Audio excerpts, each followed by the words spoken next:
tell me when it starts. That's fine. Hi, everybody. It's Kelly Russell here with Teachers of God Foundation. So glad to have you here today. Hello to Love Streamers. And hello, Bill and Lisa, who are not with us today, although they're with us in spirit, as well as all of you really are with us in spirit. So we have the announcements for today. Just want to reiterate that I know that it's gone out. It was told live a couple weeks ago. It has gone out and in the form of, I think, emails and probably a Facebook announcement and all of that. But that our Friday group, in the way that we know it to be, will be having its last gathering as it is on Friday, December the 6th. And then it's going to be in a new incarnation where it's going to be offered, I think it's going to be every other month. I'm not positive about that, but it's going to be in more of a workshop form. And it will be offered in the Portsmouth area in like a hotel conference room kind of thing. So it's very exciting, and it's going to be live streamed, and it's going to be a longer meeting, and it's just really, really exciting. It's going to be great. So I'm excited about that, and change is good.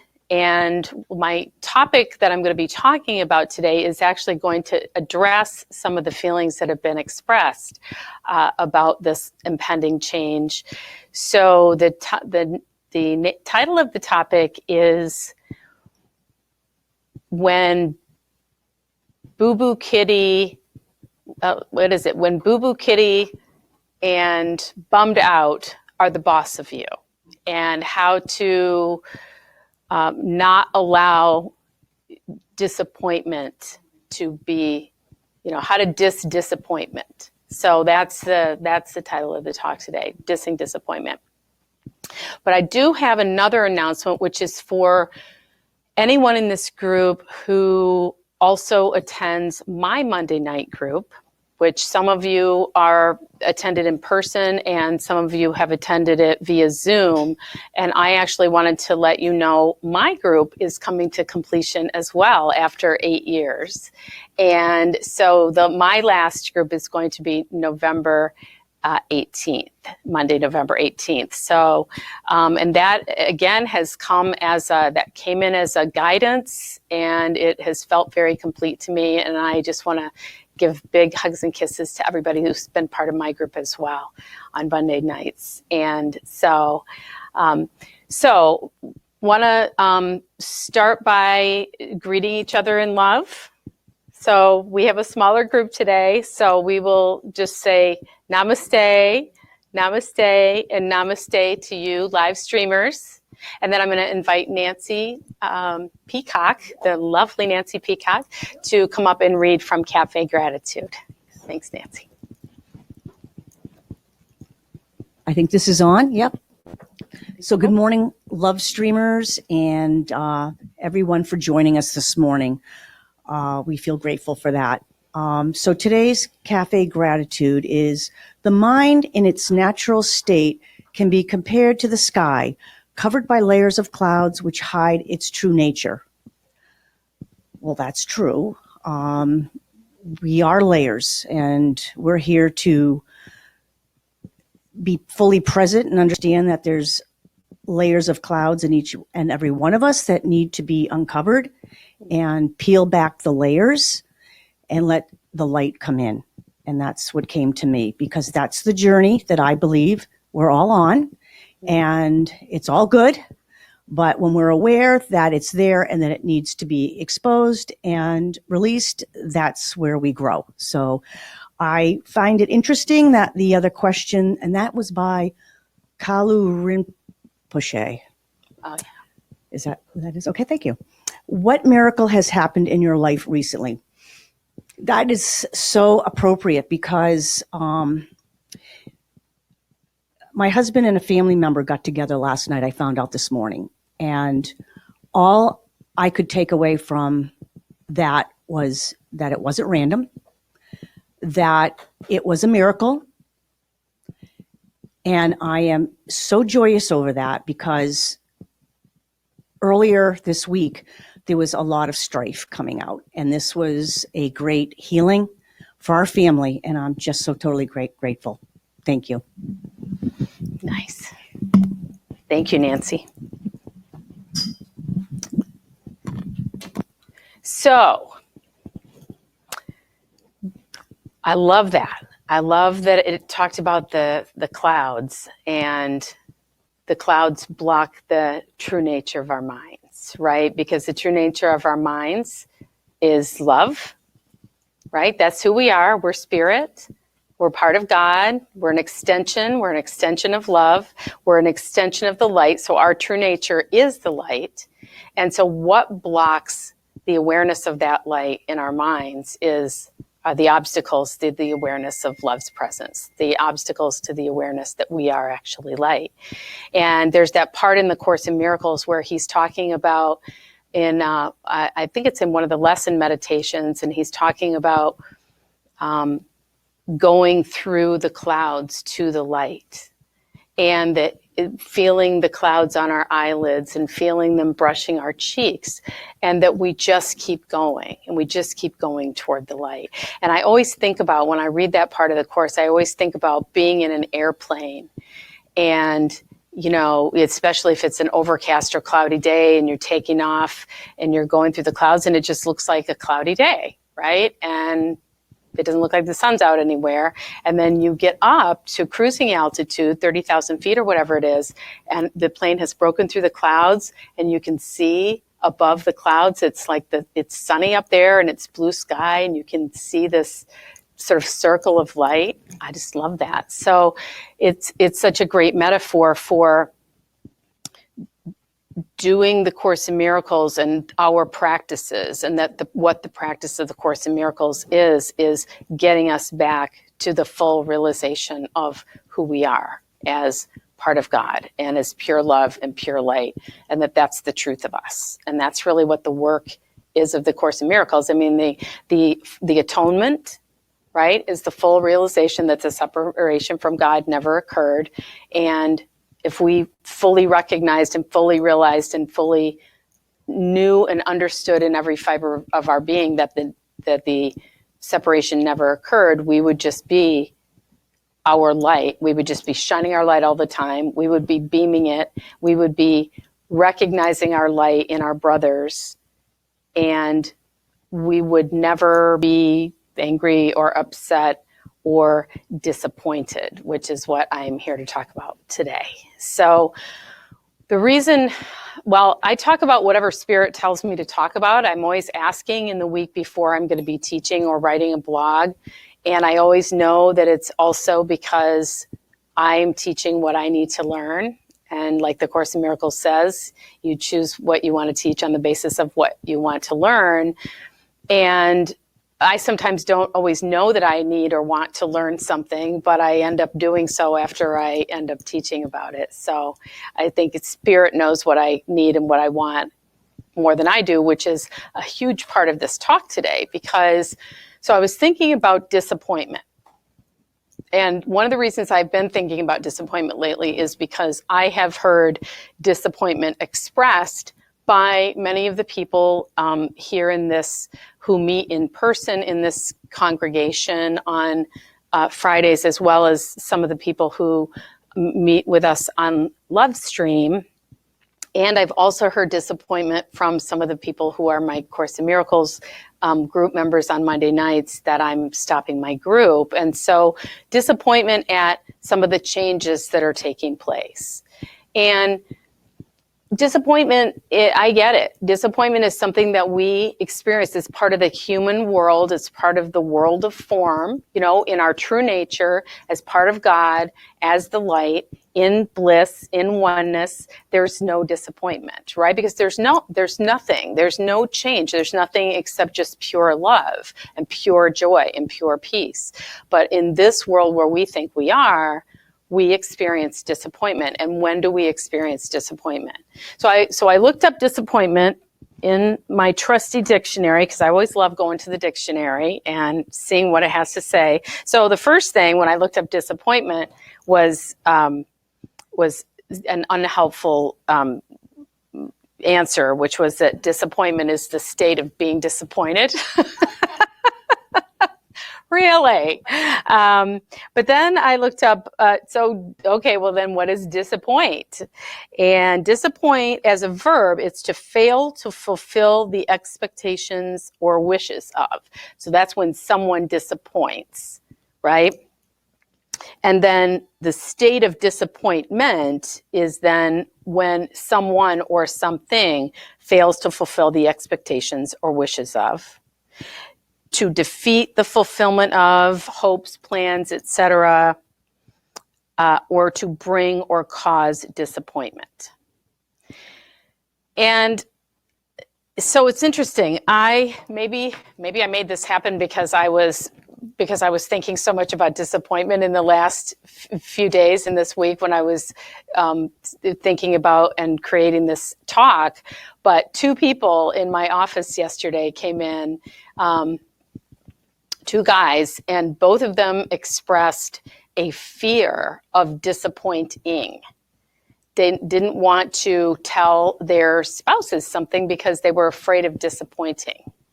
And then being afraid of not just disappointing, but why are we afraid of disappointing someone? Because we're afraid of their reaction, and then we're afraid of how their reaction, how our meaning that we're going to be making of their reaction is going to make us feel, right? And it's just the opposite. It's the other side of the same coin of being disappointed. When we are disappointed, when something disappoints, and we get upset and we feel disappointed, it's all about fear. It's fear that we're going to what? Not get what we want, right? That it's fear that we're not going to be happy, that we wanted something, we had an expectation of it, maybe we imagined it, we thought about how it was going to enrich our lives or make us feel better or fix us or heal us or whatever it is, and that's our expectation, and then we can't have it, and we feel disappointed. But it means that we're also fearful that we're not going to be happy, we're not going to be joyful, we're not going to be fixed, we're not going to be healed, and we're not going to be whatever it is that we had set ourselves up to be disappointed by.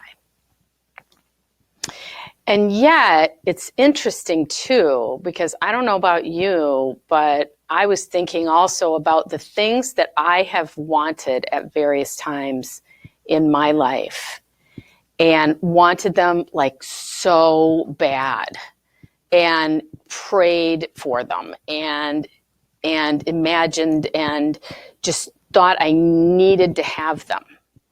And I think about them now, and some of those things I think, oh my God, I am so fortunate that didn't happen. Somebody somewhere was looking out for me, that I didn't that never came about for me, because I know that I wouldn't have been happy. I know that it would have caused a lot of problems for me, and I would have ended up having a whole bunch more forgiveness opportunities than I've already had.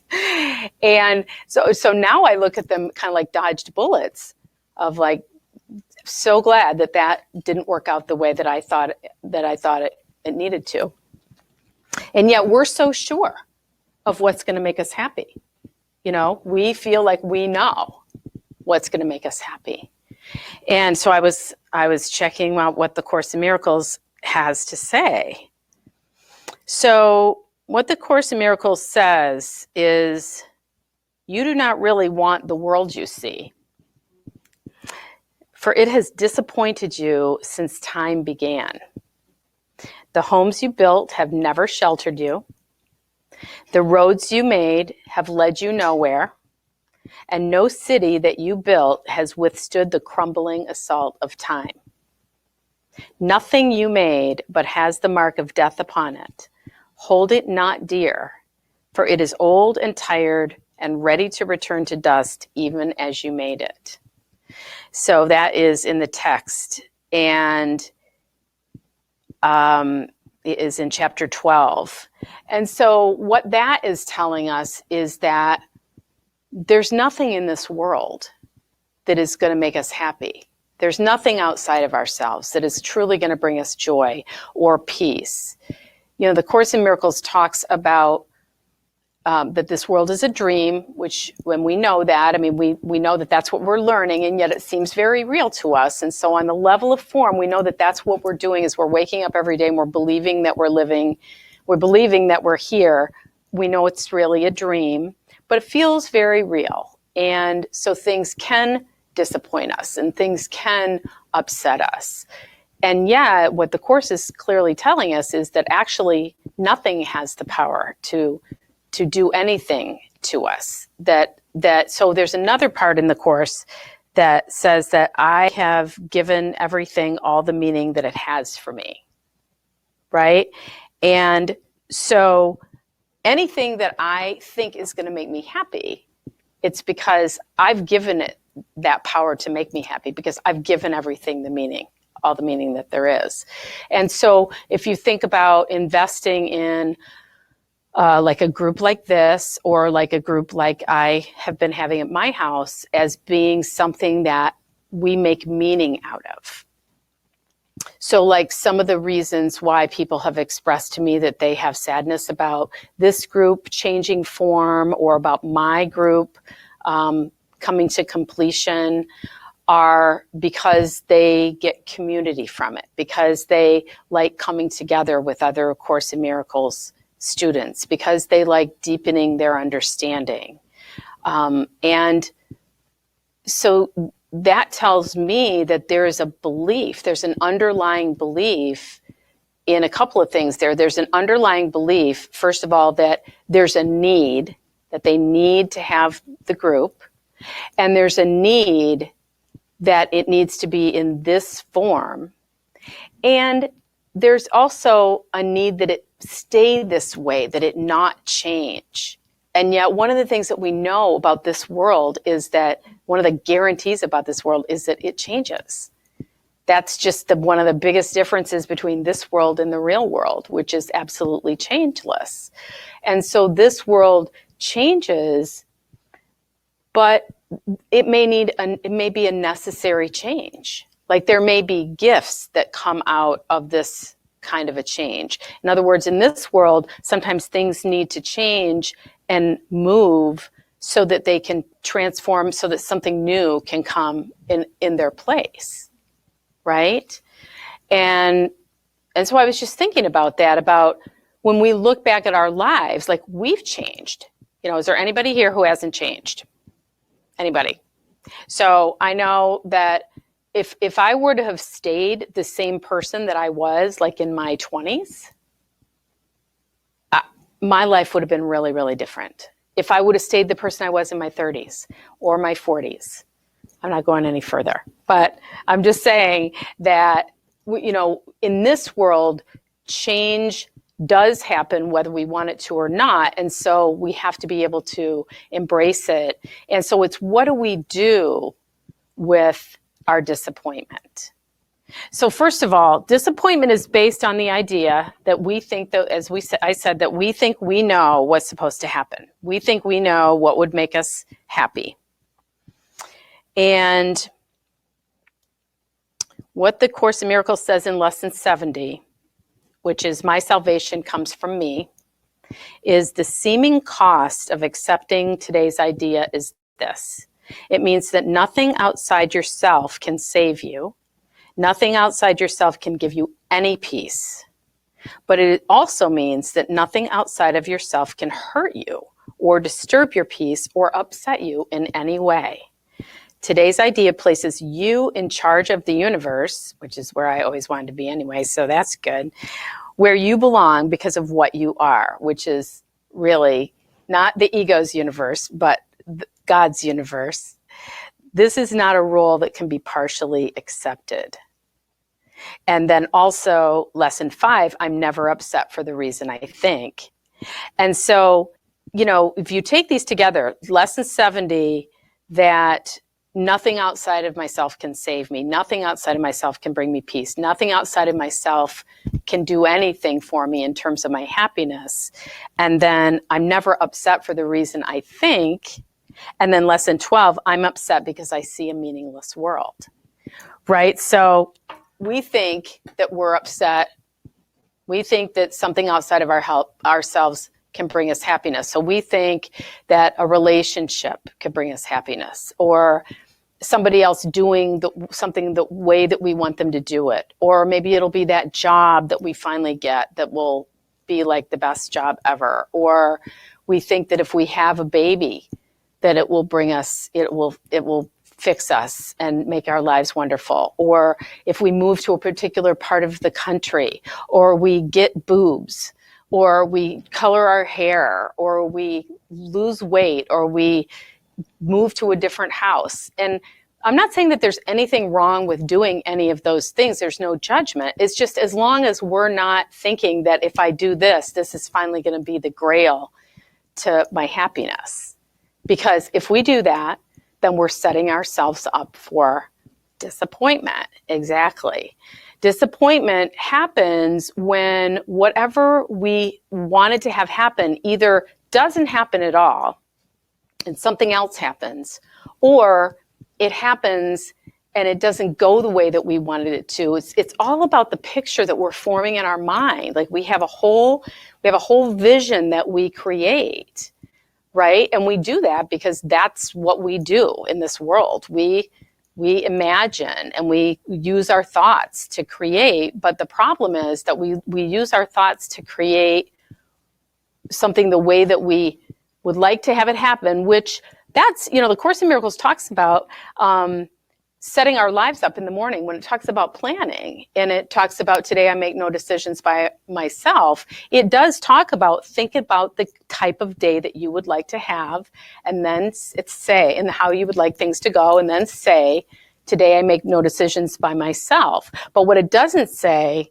is get all attached to how you want it all to go and then have a ship fit and a meltdown if it doesn't go that way, and think that like God's not listening, or, have a big spiritual tantrum. And I am teaching to myself right now because I have had, it's too bad I don't have any video, actually, thank God I don't, of some of the spiritual tantrums that I have had, because I can be loud and nasty and just literally almost throwing myself on the floor and kicking and screaming and swearing and, all of it. And it's just a big old tantrum. And it's just because I'm not getting what I want, and because I'm disappointed, because I think that the way that I want things to go is what would bring me happiness. And yet the Course in Miracles is constantly telling me that it wouldn't. That what the Course tells me that will bring me happiness is me actually surrendering the needs that I think I have, surrendering the way that I think things need to go, and surrendering my wants and my wishes and my dreams to God, and just being open to what's supposed to happen, what's supposed to transpire. And I will tell you that when I do that, when I allow myself to let go of the way that I thought things were supposed to be, and that's my prayer every day is, I surrender this day to you. I ask you to guide my thoughts and actions and perceptions and intentions. And I surrender everything onto the altar, everything that I want, and my hopes and my dreams and my problems and my relationships and my salsa dancing and my, yoga practice and my eyesight, and, help me do this and help me find a photographer and help me, whatever, all that stuff that I feel like I need. I just put it all on the altar, no matter how dumb it seems or how mundane. And when I am able to just really let go of it and put it on the altar and not keep going back and taking it off the altar and trying to make it happen, things work out so amazingly. And I want to say that because, we talk about trusting God, and we talk about, giving over our cares to Spirit and surrendering ourselves and surrendering our days and asking Spirit to make our plans for us and all of that. And I will tell you that I do that a lot, much more than I ever used to. And I will say that my life is way better than it ever used to be. And I just can't think that that is a coincidence. My ego mind wants to tell me it's an absolute coincidence. You just got lucky. It's all going to come crashing down at some point. You should really be listening to me. And yet I know that when I listen to the ego and I don't listen to that still small voice, or I don't put it on the altar, or I keep chasing after something and trying to make it happen, that's when things just feel all fucked up and the wheels come off the bus and the bus goes over the cliff and the whole thing. So, and it's just small stuff, you know. Like I have this thing where I just moved to Elliott, Maine, and I'm totally digging it, and it's really great. It's right across the river from Portsmouth, and I'm loving the whole area. But I need to get a driver's license. Okay, so you just get a driver's license, right? So I go online and I look, and there's a few things that need to happen. And so I miraculously found my birth certificate, which I thought I was going to have to go order another one of, but nope, I actually had it in a file and all that. But one thing that I thought about was I have been ignoring my eyesight in one of my eyes for like a long time. I had eye surgery since a kid, and then I had the laser surgery, like I don't even know how long ago I had that, but like a while, in the 90s. And one of my eyes has just, you know, deteriorated past reading glasses, and it really, and I know that I'll fail that eye exam if I go to get a driver's license. So then I'm like, oh my God. And then what are they going to do? Are they going to confiscate my license? And will I not be able to, right? So I decide that I need to go to the eye doctor. And this is just a mundane thing, except I don't have an eye doctor. And so then I'm calling around, and I don't have vision insurance. So I'm doing the private pay thing. That's fine. People are quoting me huge amounts of money and huge time, like way into November. And I'm going to have to deal with way into November. And my car lease is going to be up soon. And I want to get a new car. And you're not going to get a new car if you can't register. The license leads to the registration leads to, I mean, it's just all connected, right? I'm just like, So I finally called a place. I called a couple places in Newburyport because I'm used to doing that, because that's where I've lived for 11 years and I still work there. And I think that's still my like habit. And that's where all the places I was just getting red flags one after another. And so I just finally said, never mind, I'll call you back and whatever. And I looked online and I looked at some reviews, and then I called this one place in Portsmouth, and they were so nice. And they were like, we happen to have a cancellation today. And I look at my calendar, and I have at 4:00 today, I happen to have a cancellation at 4:00 today. And I drove up there. I went to the exam. I got one contact lens for one eye, which is what I was really hoping.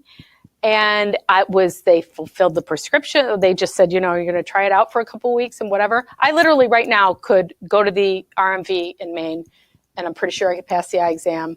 And it was just done in like a really short period of time. I mean, and that's all I'm talking about. I know it just seems like a small thing, and yet it seems like that's the way things are happening if I put them on the altar. And if I surrender them, and if I insist on trying to work it out my way, thinking that I know what's going to make me happy, I'm disappointed and it doesn't work out. And then I get all mad and blame God or blame other people or whatever, or sometimes blame myself and say, oh, well, you were stupid for not doing this or that or the other thing. So, okay, back to what the Course in Miracles has to say. Okay, so one of the things I wanted to read from lesson 12, when it talks about is I am upset because I see a meaningless world. And this is related in my mind to disappointment, because when we think things need to work out a certain way, we think that that is going to actually give our lives meaning. We think that the way things that work out the way that we need them to work out, that somehow, as I said before, is going to make us happy, and it's going to give our existence here meaning. And yet, what the Course says is, what is meaningless is neither good nor bad. Why then should a meaningless world upset you? If you could accept the world as meaningless and let the truth be written upon it for you, it would make you indescribably happy. But because it is meaningless, you are impelled to write upon it what you would have it be. It is this you see in it. It is this that is meaningless in truth. Beneath your words is written the word of God. And so what that means to me is that when I'm trying to make something happen in the world, when I am trying to make the world be the way that I want it to be, when I have my mind all set on how I think somebody needs to react, or the way things need to stay the same in some situation, like this group or like my Monday night group, or I have my mind made up about something that I have planned that needs to go a certain way, or that somebody needs to not be doing something or not be saying something or not be treating me a certain way. Whenever I get attached to that, that's when I'm setting myself up for disappointment. Instead of letting things be as they are and changing my mind about them. That's the only way that I'm really going to be able to avoid disappointment. And disappointment to me, so something else that happened recently is I got an email from one of my clients, and it was in the middle of the night. It was 2 a.m, and it was, this is happening to me, and this is happening to me, and this is happening to me. And my reaction, while feeling compassion for that person, is I could see the victimhood coming through the lines of like, this is happening to me, and everything bad happens to me, and I can't expect anything good because everything bad happens to me all the time. And so disappointment leads to victimhood in my mind. When we allow ourselves, disappointment is a choice. Stuff happens in this world. Stuff breaks, people leave, the bodies break down, cars break down, we get fired, stuff happens, people lie, fires happen, disasters. I mean, all that stuff, I get it. That like all that stuff happens in this world that is our projection, because this world is a projection of the ego mind anyway. So this whole world is a big fat lie anyway, and it's set up to disappoint us, right? I mean, if you think of the very beginning, I talked about this a couple of weeks ago, if you think about how we got here in the first place, the ego mind is all like, oh, it's going to be great, and you can be the boss, and God won't even be able to find you, and it'll be awesome, and he won't punish you for separating from him. And I talked about that a couple weeks ago, right? But then it was like, well, wait, there's pain here, and there's death, and there's destruction, and it's tragedy, and like it can be awful. And so we were disappointed. That isn't what we were thinking it was going to be, right? We were thinking it was going to be just another place that we could have oneness. We're just going to take our oneness and go somewhere else and recreate it, right? And I mean, I think that there's a big part of us that would love that. It's why we keep joining in relationship, we keep joining and gathering with people. We have because that is at our core, we have a very strong impetus to be one again, right? But then we have this ego mind that gets in there and is like, nope, you're not going to be. It's not going to work out. I'm going to throw this wrench into it. But where does that wrench come from? Like the ego mind, I'm talking about it like it's outside of ourselves, like it's like some monster outside of ourselves. And just like anything else, it's not outside ourselves. The ego mind is in here, and the ego mind is fueled by our feelings of guilt, our repressed feelings of guilt that we separated from God, right? That's why we set ourselves up for disappointment in the first place. And it's why we then have the disappointed reaction. Instead of saying, I don't know what's going to happen. I don't know why I'm in this relationship. I don't know how long I'm going to be in this job. I don't know how long I'm going to live in this country. I don't know how long I'm going to be driving this car. I don't know what the purpose of anything's for. I mean, that's one of the things the Course in Miracles says to ask ourselves is, what is it for? You know, what is anything for? And in my mind, what everything is for at its very core, it's for us to be able to return to love, right? If we really feel like we are absolutely in love, we feel like we are loved, we feel like we are lovable, we feel like we are just in the embrace of love, and that we've never left our home with God, and we are constantly sourced by God, sourced by love, loved by Him, we're not going to have any disappointment. We're just going to be looking at everything as, oh, this was just the way that this was supposed to go, and I know that there's something great in this for me. You know, we just live in that place of trust. I wrote a blog about it last week. Our blogs, for those of you who don't know this, our blogs don't go out in regular email form anymore. They go out in the form of our new newsletter, and they're contained within. But it was in God we trust, not. And I mean, it's even on our money. You know, and I didn't know this until I started researching it, but actually in God we trust is our national motto.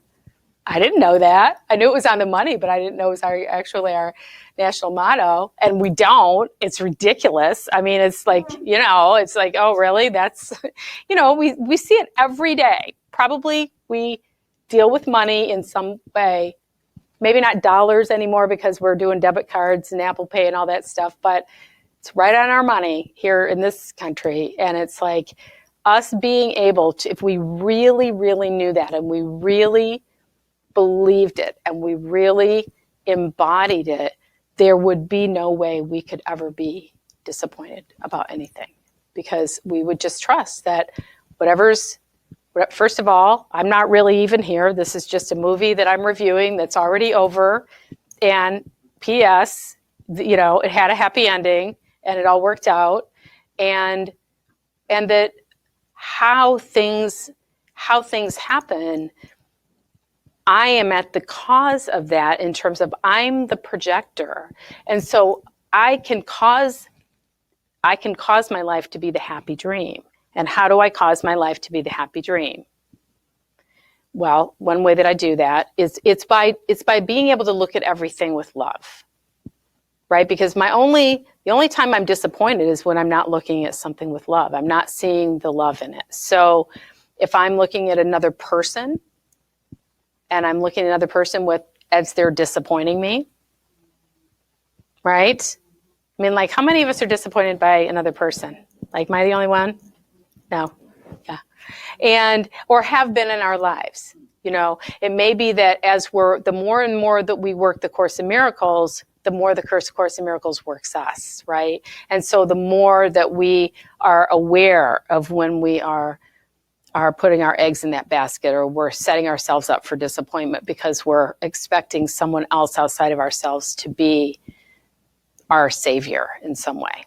And yeah, I mean, the Course in Miracles does tell us that our brother is our savior, but our brother is our savior because he is a reflection of us. And as we love our brother, we love ourselves. And as we love our brother and we love ourselves, we can wake up from this dream and be home with God where we never left, but it's just out of our awareness. And so we can't do that without loving our brothers and seeing our brothers as ourselves. So yeah, our brother is our savior in that way, but our brother is not our savior in that I need you to behave the way that I want you to and do what I need you to do and love me the way that I want you to love me and buy me what I want you to buy me and behave the way I want you to behave and be the kid that I need you to be and be the mother-in-law that I need you to be and be the parent that's going to make me feel good about myself and like all of that.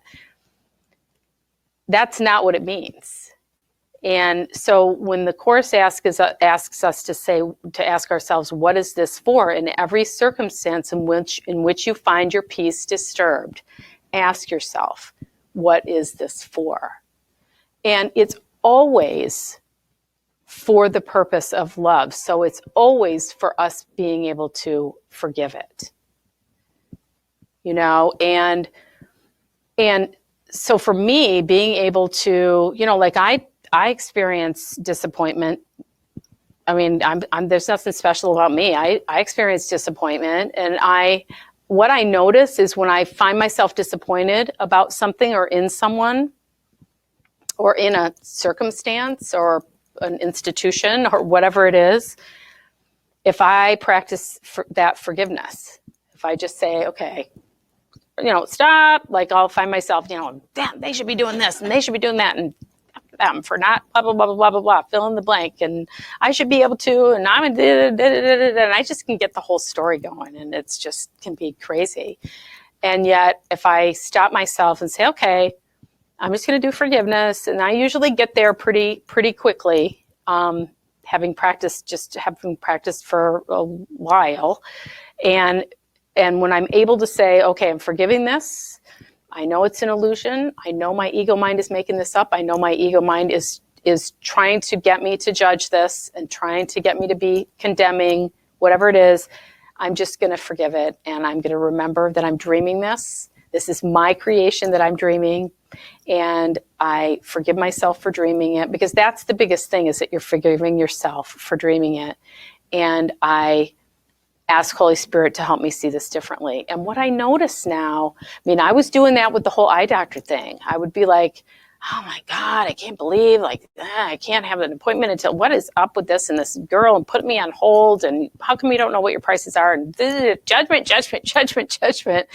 But when I actually forgave it, that's when it was just like, oh, here's an appointment, and guess what? It's for today. And it just all went so smooth. I could not have written the script for that thing to go more smoothly than it did. And the doctor, oh my God, she was so adorable and beautiful. And she just comes in the room and she's like, hi, I'm so happy to meet you. How you doing? And we're going to get you fixed right up today. And I read on your chart that da-da-da-da-da-da-da-da, and you can't see out of one of your eyes, and you need to get a driver's license, and we're going to make that happen. And it was just like, wow. It is like, this shit really works. It works if you work it. And there are just so many examples that I have in my own life where, especially more recently, where that's happening. And it's happening because more than ever in my own life, I am just surrendering stuff to Spirit and saying, okay, I guess that wasn't supposed to happen. My day falls completely apart. Okay, I guess that just wasn't supposed to go that way. Okay, silver lining, I'm going to go get a mani-pedi, okay, I didn't get that money that I thought I was going to get. Okay. So instead of what I would do before, which is go into that disappointment, go into that victimhood, and then start getting pissed off at God or another person, which is basically the same thing. Because if we're getting pissed off at our brothers, we're getting pissed off at God. We're just seeing it as a little bit of we're seeing it differently, but it's not really. To be able to say, I can't see the whole picture.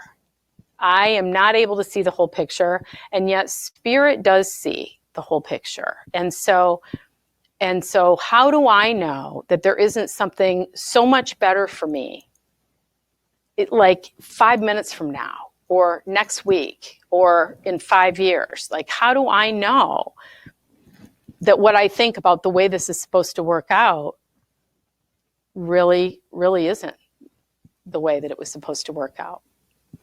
I as I was saying before, I just think about some of the things that I really wanted to happen, and I encourage you to think about that too. If you are experiencing disappointment in a particular area of your life right now, I encourage you to think about, has there ever been a time in your life when you wanted something? You thought you wanted a particular person, you wanted a particular job, you wanted to go to a particular part of the country, or you wanted to experience a particular thing, or you wanted to do something or have something, and you realized later, at some point later, that it would have been so bad for you to do that, or you would not, or you realize that you wouldn't have been happy with it, or you realize that you would have been divorced from that particular person, or you realize that it would have resulted in the language that we use in A Course in Miracles now. It would have resulted in a bunch more forgiveness lessons and opportunities than you really thought was necessary to have, right? So that maybe those things not happening and those instances not occurring, maybe that was actually spirit, intervening and like lifting us up and allowing us to jump over those situations because of the forgiveness work that we've been doing, So I've been thinking about this idea of what does disappointment allow us to do? If we, you got to feel how you feel. So you have to acknowledge your feelings, whatever they are. Like if you're having your feelings, you need to have your feelings. We don't want to do a spiritual bypass and say, oh, I'm not disappointed. I'm fine. I'm happy. I'm happy with everything. That doesn't bother me. Like, no, you have to have whatever human reaction it is, because we believe that we are human. We believe that we're in a human world. This is where we think reality is. But to me, as long as we actually really know that this isn't our reality, and we actually know that what the truth is that we're just dreaming this, we can use this to our advantage to be able to look at ourselves like the observer and just watch of like, oh, look at how upset I'm getting. Like that's what I'm doing more of lately is like, look how much your panties are in a wad about this. Like, look how all upset you're getting. And look how you're having all these like mean thoughts about somebody else, or you're having victim thoughts towards yourself, about yourself, or look at the story that you're making up and telling yourself. And that's really, that's what we get to do if we let ourselves stay in disappointment. That's really what disappointment allows us to do. It allows us to stay in a place where we're not happy. And that would be the ego's agenda, right? Because the ego's agenda is seek and do not find. So it allows us to stay in a place where we're not happy and say that the reason we're not happy isn't because of what's in my mind. And it isn't because I'm not seeing things with love, and I'm not seeing my brother with love, and I'm not forgiving. It's because that thing or that person, that circumstance disappointed me. And so I can basically have something that I can blame it on, And really, if we say something has disappointed us, what's our intended response, or what's our intended way of making the other person feel if it's another person, do you think? If we say, you've disappointed me, guilt, totally. I don't know if you ever remember having anybody say that to you, either in your life as an adult or certainly in your life as a child, parents, teachers, you've disappointed me. And it's like, oh, you might as well just stab me in the heart. It's awful, right? And you've let me down. You've disappointed me. You've made me so unhappy. I thought you were better than that. Oh my God, it's all just guilt, right? And when we do that to another person, all we're doing is projecting our own unconscious guilt that we're harboring within ourselves. And we're uncomfortable with it. We don't want to feel it. We don't want to acknowledge it. We want to get away from it. So we set up a situation that we absolutely need to have happen in order for us to be happy or at peace. And then we project it onto the other person. They don't behave, right? Except they actually really are. They're behaving in our scenario, in our mind, because if we're projecting guilt onto them, the expectation is they're going to disappoint me, because then I can feel righteous. I can feel righteously pissed off, and I can feel disappointed, and I can feel like they should feel guilty. And that allows me to have this convenient discharge and outlet for my unconscious guilt, right? Instead of saying, I'm not going to give anything the power to disappoint me. I am going to look for the silver lining. I'm going to feel whatever I feel in the moment, have my first reaction, have my first thoughts, but then I'm going to go back and I'm going to forgive it. I'm going to forgive it as what I was perceiving it to be. And I'm going to look for what the silver lining is here. I'm just going to say, I don't know what the silver lining is here, but I'm trusting that there is an answer here for me. I'm trusting that this is going to be better for me in some way that I don't have to know about right now. I'm trusting that I can look back at this later and see it as, oh, of course it had to happen like that, so that could happen, so that could happen, so that could happen. When I was looking for a new home to live in, I was getting all pissed off at Spirit and I had a few tantrums in there, and I needed it to happen faster because I was really uncomfortable with moving out of my present place and not knowing where I was going. That was my own discomfort. I mean, I had been offered a beautiful, very posh barn, converted, built whatever barn, guest quarters, nicer than any house that I ever lived in. It's so interesting.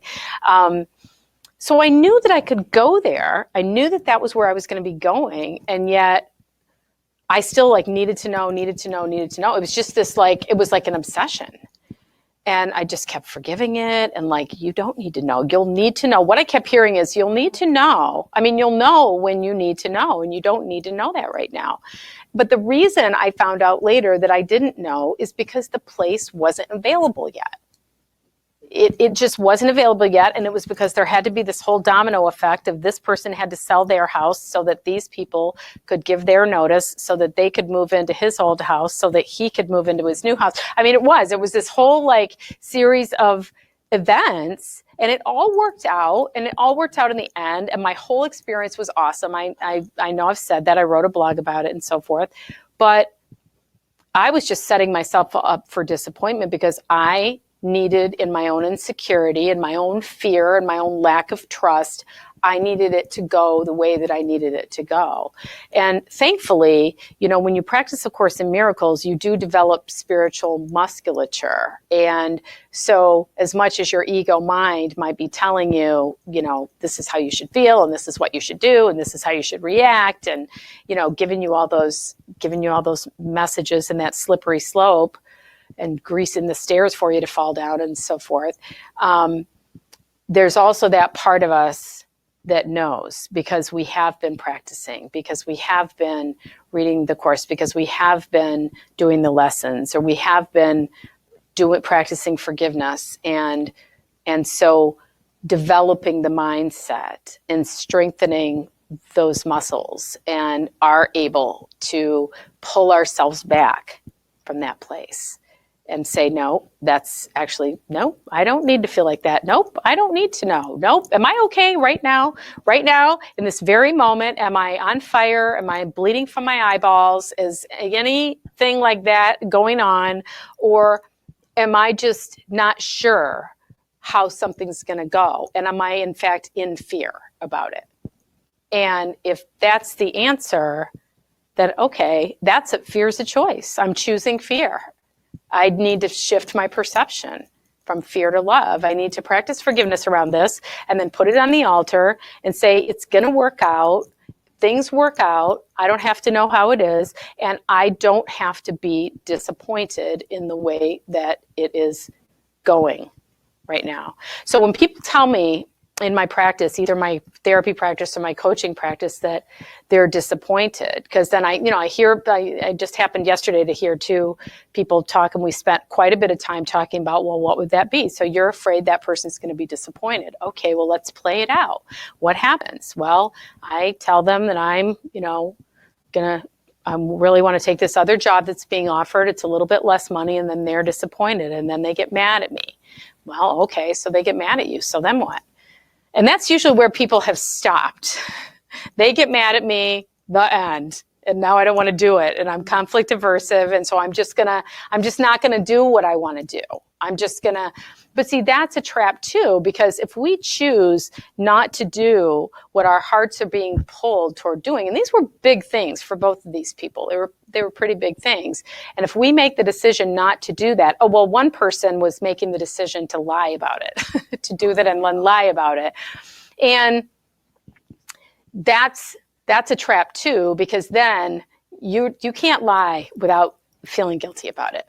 You might press it down, you might really subvert it, you might really, get it out of your awareness, but you're gonna know that you did, and you're gonna know that you lied, you're gonna know that you're being deceptive, and it's gonna eat away at you, and the guilt of that is gonna do its work on you, right?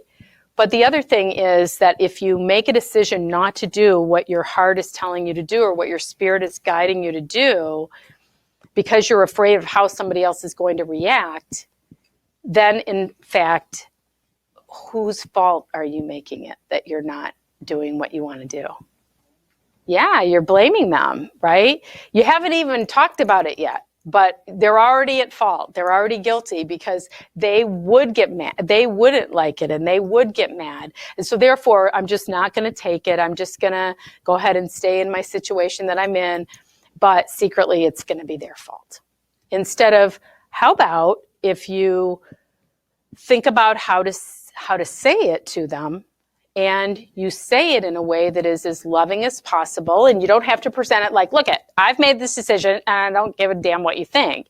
You can say, hey, I haven't been feeling great in this situation that I'm in, and this new thing has been offered to me, and I really want to do that. I feel like I would be a lot more comfortable in that, and I think I'd really like to do it. And my guess is, okay, maybe they'll still get upset or they'll still be mad, but they're coming from a place of fear, right? Whenever somebody gets mad, it's always because they're coming from a place of fear, right? And so, again, it's a call for love.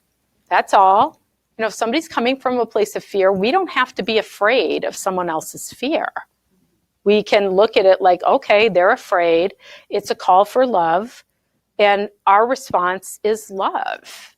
Right? So it's a loving response that we're having to them. I understand that you're concerned about that, and I get it. And yet this is, really what I want to do. And so, but inside your mind, you're just forgiving the whole thing.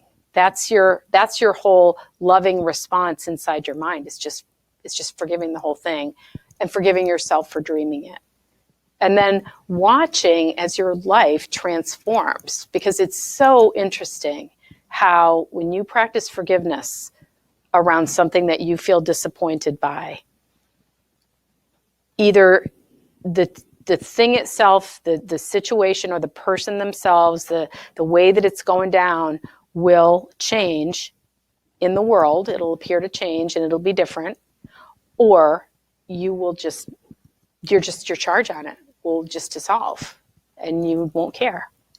And so either way, you win. Whereas if you cling to disappointment and you cling to, I'm not getting what I wanted, and now it sucks, and now I'm, my life is ruined, or, my day is ruined, or now I'm going to be lonely, or, abandoned, or whatever it is, you're choosing that disappointment, that is going to be your reality. Not because the other person made it happen, but because that's what you decided.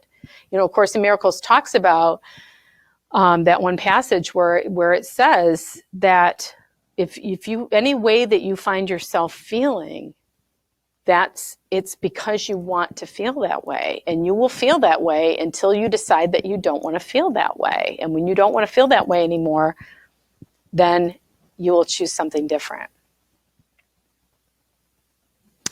So does anybody have any questions or any comments? Let me just give you the mic. What's your name? My name's Robin. Robin. No, not really. You don't have to. You can just do the mic. That's okay. You don't. No, just a lot of stuff come up for me. Okay.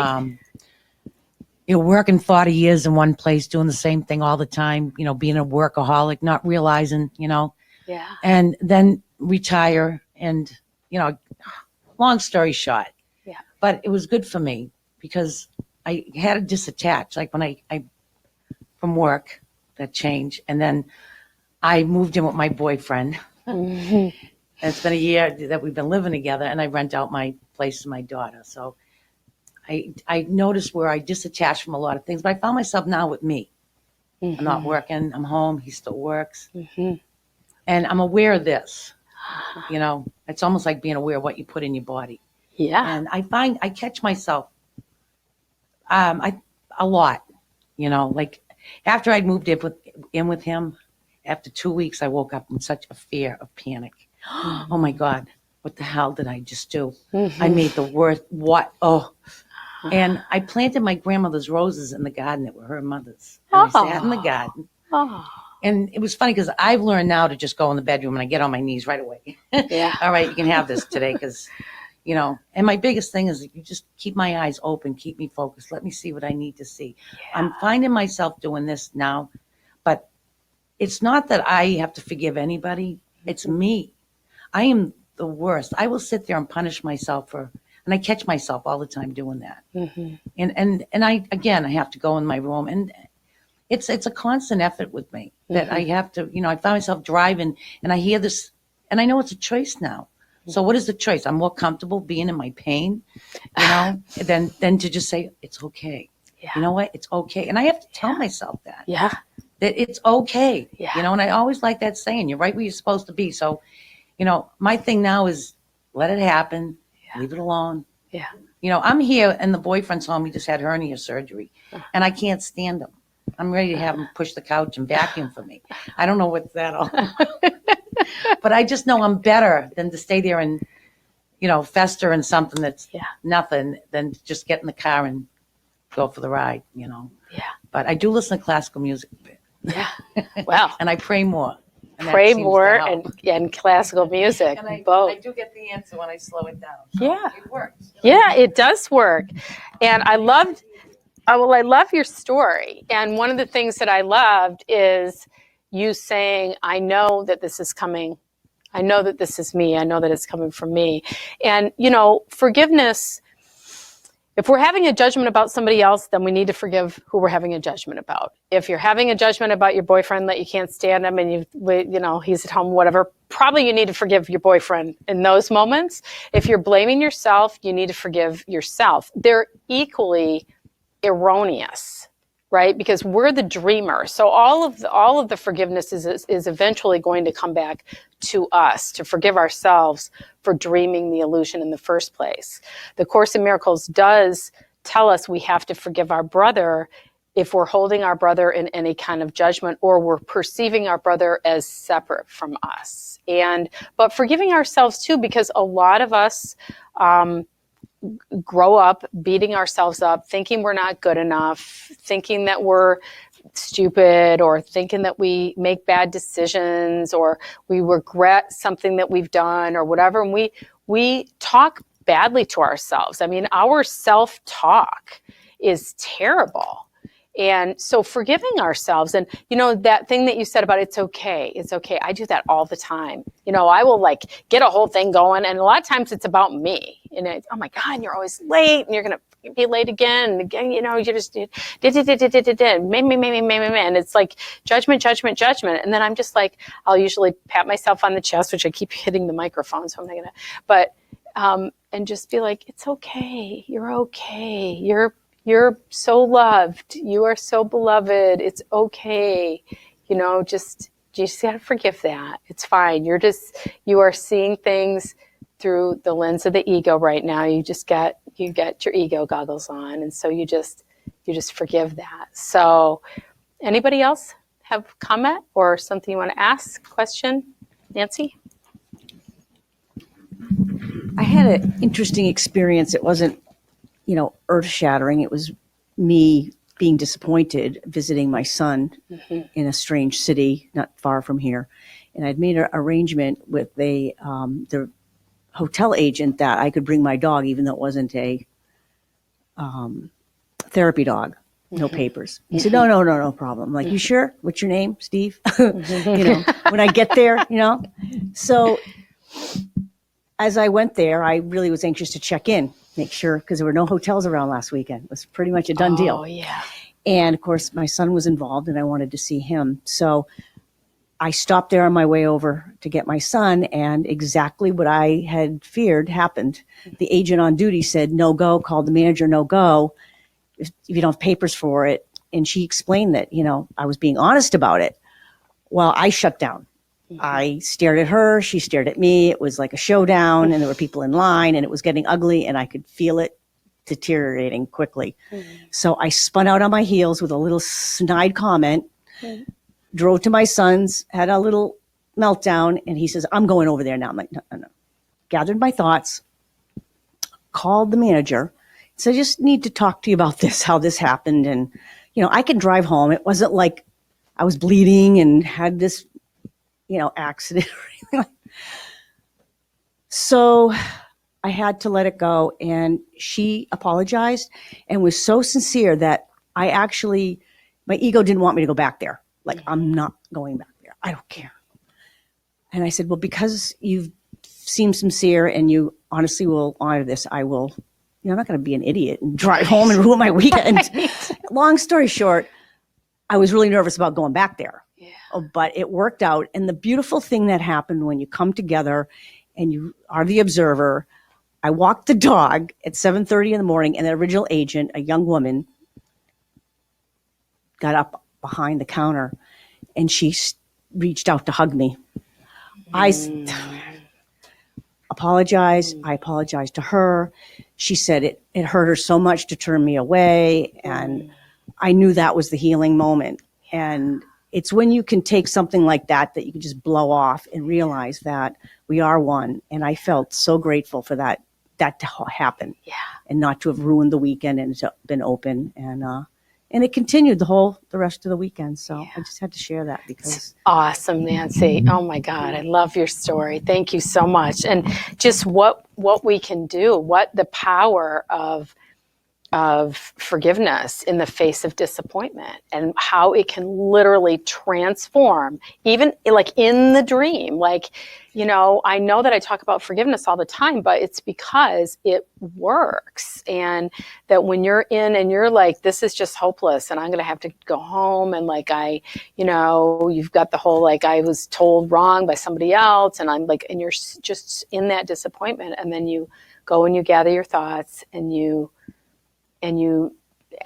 asking spirit to guide you and what's the right thing to do here, and calling and saying what you said, and just look at the reaction that you got, right down to like the original agent being out there and her hugging your dog, and the whole thing. It's, the Course in Miracles says the holiest place on earth is where an ancient hatred has become a present love. And we say, an ancient hatred, whatever, but it was ancient from last night. There's no time anyway. So, but it's like that. You just transformed fear into love. And it is just, I so appreciate you telling that story. Thank you. That was wonderful. Yeah. Anybody else? Comment? I'm just going to say one thing. Mm-hmm. Yeah. You say it and I'll say it. I'll repeat it. Now that, I'm more aware of, my thinking, my thoughts, it's helped my relationship. Yes. It's so much easier. Yeah. You're more aware of your thoughts and it's helped your relationship. And I get that.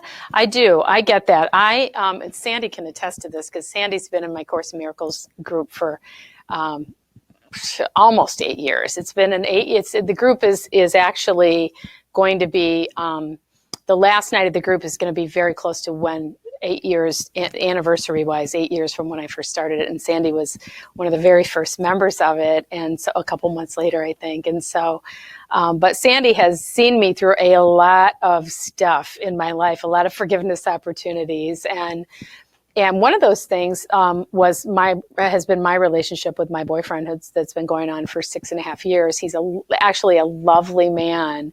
And yet my ego mind just really wanted to create all kinds of all kinds of disappointment drama. And if I told you the stuff that this man has done for me, you'd just be like, you are an idiot. Like, what were you ever disappointed about? But I was disappointed not because he was disappointing me. I was disappointed because I wanted to be disappointed, because I wanted to have that someone to project that onto, right? And it's so interesting that as I have practiced a lot of forgiveness around that relationship over the years and let go of needing it to look like I needed it to look, or needed him to behave in a particular way that I needed him to behave, it allowed the situation to transform, and allowed me to be in a place of love instead of fear, and to shift my perception so that I could actually see the love that he was showering me with, that I just had it like it needs to look like this or else it's not really love. And of course that's conditional love, which just is the biggest oxymoron ever. It's just, we should just call it conditional, not love. So I get what you're saying. Yeah. So we're at the time. So that just flew by, you guys. Thank you so much for being part of it. And thank you, Al, for coming, and everybody for being here. And thank you, Love Streamers.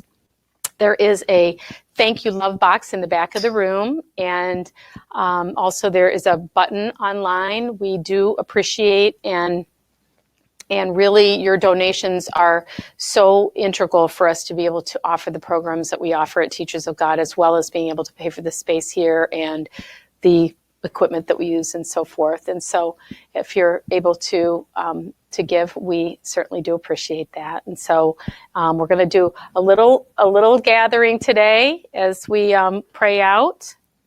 You know, they say wherever two or more are gathered, there's love. So I'm going to close this circle. Oh, yeah. Be careful. Use it. Yeah. But we're all one. So we're appearing to be a smaller circle today. So first, if we can say the prayer of the tithes and offerings. Divine love, as me, blesses and multiplies all that I am, all that I have, all that I give, and all that I receive. Father, Mother, God, Holy Spirit, thank you so much for being with us today. Thank you for bringing all these lovely souls into my dream. And thank you for all of the love streamers that have joined us. And thank you for inspiring me to talk about this subject, and for whomever it may have resonated with it. And thank you for allowing me the honor of being the vessel to teach today, and just for all of my wonderful, mighty companions joining. And we know that the truth is that there is nothing to be disappointed about, because we know that only love is real. And we are love. We are wholly loving and wholly lovable. And so it is. Amen. Amen. Thank you. Thank you, everybody. Thank you. Thank you. Thank you for your beautiful story and for being here. Beautiful teaching. Oh, thank you. I could think my joints better. Hi. Thank you for being here. That was very timely. Oh, was it? Oh, good. Hey, bro. Thank you for being here. I love seeing you. Oh, I love this too. You look so sexy. I actually forget about it. Until somebody does that. Okay. Oops.